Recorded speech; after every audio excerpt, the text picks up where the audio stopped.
हरियाणा की मनोहर सरकार लगातार प्रदेश हित में कई बड़े फैसले ले रही है ताकि पंक्ति में खड़े अंतिम व्यक्ति तक योजनाओं का लाभ मिल सके। इसी कड़ी में मुख्यमंत्री मनोहर लाल ने सोमवार को परिवार पहचान पत्र के संबंध में समीक्षा बैठक की अध्यक्षता की, जिसमें सीएम ने अधिकारियों को कई जरूरी दिशा निर्देश भी दिए। बैठक में विभिन्न विभागों के प्रशासनिक सचिव भी मौजूद रहे। रिपोर्ट देखिए।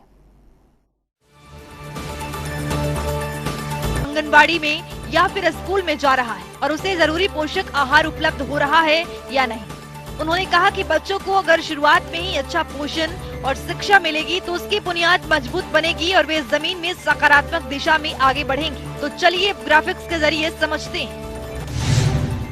सीएम मनोहर लाल ने परिवार पहचान पत्र के संबंध में की समीक्षा बैठक।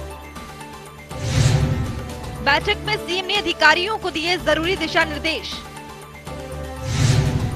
अंत्योदय दर्शन के अनुरूप पंक्ति में अंतिम व्यक्ति के उत्थान के लिए सरकार प्रतिबद्ध।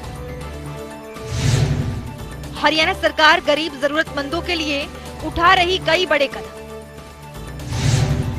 नागरिकों को सर्वांगीण विकास के लिए सरकार ने तैयार किया कार्य योजना। मनोहर सरकार में शिक्षा, स्वास्थ्य, सुरक्षा पर केंद्रित व्यापक कार्य योजना किया गया तैयार। परिवार पहचान पत्र डाटा को आयु वर्ग अनुसार 5 वर्गों में बांटा गया। हर एक वर्ग का जिम्मा एक विभाग को सौंपा गया। विभाग बच्चों की प्रारंभिक शिक्षा और पोषण पर रखेगा विशेष ध्यान। विभाग हर बच्चे की ट्रैकिंग पर भी रखेगा विशेष ध्यान। पीपीपी के जरिए 11,000 लोगों को मिला पेंशन लाभ। पीपीपी के जरिए अनुसूचित जाति और पिछड़ा वर्ग का प्रमाण पत्र भी बना। सीएम ने अधिकारियों को निर्देश देते हुए कहा कि सब गतिविधियों को अमल में लाने के लिए जल्द कार्य योजना तैयार किया जाए। वहीं उन्होंने बच्चों की डे केयर के लिए क्रैच स्थापित करने की प्रक्रिया में भी तेजी लाने के निर्देश दिए। मुख्यमंत्री ने कहा कि प्रारंभिक शिक्षा जितनी महत्वपूर्ण है, उससे भी कई अधिक स्कूली शिक्षा महत्व है। इसलिए कोई भी बच्चा शिक्षा से वंचित न रहे। इस विजन के साथ 6 साल से 18 वर्ष तक की आयु वर्ग के बच्चों का जिम्मा स्कूल शिक्षा विभाग को सौंपा गया है। विभाग हर बच्चे को शिक्षा प्रदान करने के साथ साथ स्कूल छोड़ने वाले बच्चों की विशेष ट्रैकिंग रखेगा ताकि ड्रॉप आउट दर को कम किया जा सके। विभाग के पास हर बच्चे का डाटा रहेगा। विभाग के पास हर बच्चे का डाटा रहेगा कि वो स्कूल या ITI या अन्य किसी संस्थान में शिक्षा ग्रहण कर रहा है या नहीं। उन्होंने अधिकारियों को ट्रैकिंग के लिए विशेष सेल स्थापित करने और SOP बनाने के निर्देश दिए। इसी तरह 18 साल से 24 साल आयु वर्ग तक के बच्चों का जिम्मा उच्चतर शिक्षा विभाग और 25 साल से 60 वर्ष तक आयु वर्ग का जिम्मा रोजगार विभाग को सौंपा गया है। ये विभाग युवाओं के रोजगार के साथ साथ उनके कौशल विकास पर भी जोर देंगे। मनोहर लाल ने कहा कि परिवार पहचान पत्र अथॉरिटी द्वारा इन विभागों को हर महीने का डाटा प्रेषित किया जाएगा।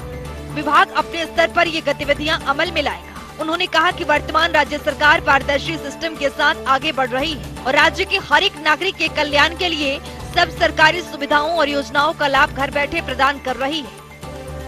मुख्यमंत्री ने निर्देश दिए कि परिवार पहचान पत्र में डाटा गलत होने या डाटा में बदलाव करने संबंधित नागरिकों द्वारा आवेदन में आने वाली कठिनाइयों को दूर करने के लिए जिला स्तर पर अतिरिक्त उपायुक्त के नेतृत्व में शिकायत निवारण सेल स्थापित किया जाए।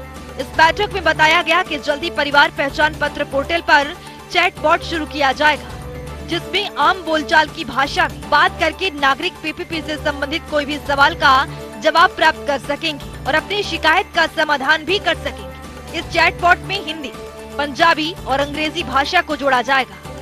बैठक में बताया गया कि परिवार पहचान पत्र पोर्टल पर 70 लाख परिवारों का डाटा अपडेट हो चुका है। अधिकतम परिवारों का जाति, जन्म तिथि, आय का सत्यापन पूरा किया जा चुका है। पीपीपी के माध्यम से बिना किसी परेशानी या सरकारी दफ्तरों के चक्कर काटे बिना लगभग 11,000 से अधिक नागरिकों के वृद्धावस्था पेंशन बनाई गई है। इसके अलावा पीपीपी के माध्यम से लगभग 1,63,000 अनुसूचित जाति और 24,000 से अधिक पिछड़ा वर्ग जाति प्रमाण पत्र भी बनाए गए। इससे नागरिकों को बहुत लाभ मिला है। बैठक में मुख्यमंत्री के मुख्य प्रधान सचिव DS ढेसी, मुख्यमंत्री के प्रधान सचिव वाशंकर, हरियाणा परिवार पहचान अथॉरिटी के मुख्य कार्यकारी अधिकारी विकास गुप्ता सहित अन्य अधिकारी उपस्थित रहे। जनता टीवी के लिए चंडीगढ़ से पवन सिवर की रिपोर्ट। हरियाणा की मनोहर सरकार प्रदेश के किसानों के हित में कई बड़े और कड़े कदम उठा रही है ताकि प्रदेश के किसान खुशहाल और समृद्ध होके। इसी कड़ी में हरियाणा प्रदेश देश पहला राज्य ऐसा है जिसने एमएसपी पर मूंगफली की खरीद की है। तो चलिए ग्राफिक्स के जरिए समझते हैं। मूंगफली की खरीद करने वाला पहला राज्य बना है हरियाणा। एमएसपी पर मूंगफली की खरीद करने वाला पहला राज्य बना है हरियाणा, जिसके तहत 2020-21 में 649 मीट्रिक टन मूंगफली की खरीद की गई है।